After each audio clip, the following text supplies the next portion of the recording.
ерөнхий сайдад зандан шатрыг нэр дэвшүүлэх хэсэг асуудал орж ирэх юм бол Тэг нэ. Тэгэлгүй яах вэ?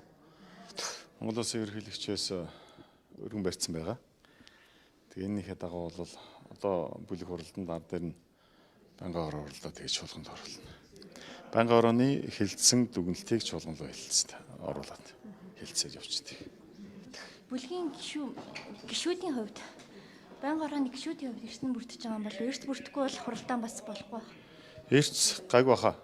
Тэ надад мэдээлэлтэй бол гайгүй эрсдэлтэй байна гэсэн. Таны хувьд одоо гишүүний хувьд зандан шатар даргаыг ерөнхий сайдад дэмжиж байгаа юу? Ер нь түрүүний 4 жил бид нар чинь нэг баг болж өөрөөр хэлбэл улсын их хурлын даргын ажлыг бол зандан шатар сайд аюу гишүүн бол хийсэн шүү дээ.